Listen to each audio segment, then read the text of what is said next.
Kurt, start easy. What'd you like? Well, obviously the three-point makes by the U.S. team. It's just uncanny that a team can make 29 of 45 three-point attempts. And it was probably a combination of the U.S. team just shooting the ball lights out and becoming contagious that everybody felt comfortable shooting threes, and Team Nigeria not making adjustments and running those three-point shooters off of the three-point line. But clearly the U.S. team just outclassed the Nigerian team in this ball game all the way around. You've been a head coach. They always like to pick about something, have something to go back and say in the old speech. Seriously, what can Mike Krzyzewski say to his team after this game?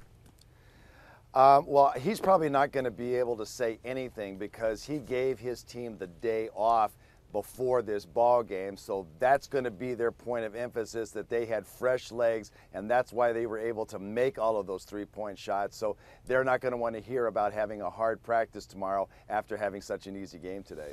For those who boldly popped off that Team USA is beatable, either they heard this or they might want to change their tune, but do you see a weakness anywhere that might actually be able to happen? Well, so far, except against Spain, where Spain played a really organized game of basketball offensively and defensively, but I don't think either coach in that friendly game wanted to show all of their cards and what could be expected a matchup in the medal rounds. But there hasn't been any opposition for this team. The U.S. team is clearly more physical, they're more athletic. Their defensive prowess has just been taking their opponents out of everything that they want to do offensively. Then they get out in transition and they're just impossible to stop. So right now, the U.S. team hasn't really had to do anything other than just be better than the opponents that they're playing. So it's unfortunate that they're really not getting to show what they can do against quality opponents. It's just they're completely outclassing their opponents right now. Obviously, blowouts happen at every level. Even the NBA, some nights guys lose by 40. But here, any chance 46 threes is just a touch unsporting? Well, it got to a point in the later stages of the game where the U.S. team, in my opinion, was just trying to look for three-point shots. They weren't trying to attack the basket for the most part. And that's a way for a coach to be able to run some time off the clock. Hey, let's work on some of our sets. Let's look at trying to get some post-up opportunities. Let's try to attack the basket. And yes, they ran some pick and rolls. They got some lobs for Anthony Davis. They did do some of those things. But it looked to me that they were just trying to build up the score at that point in time.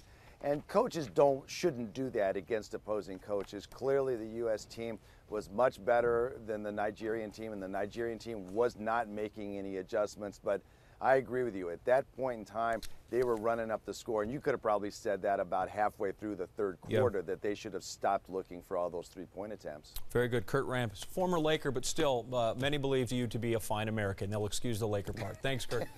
Thank you. Carmelo Anthony needed only 3 quarters to break the U.S. Olympic record for points in a single game. 37 points, and then he just zipped up the warm-up top, and he was done. Past Stephon Marbury, dropped 31 points on Spain back in 2004. Melo also set a record three-pointers made, 10 on 12 shots. Charles Barkley, Adrian Dantley back in '76 are the only other players to reach 30 points in the Olympics for the red, white, and blue.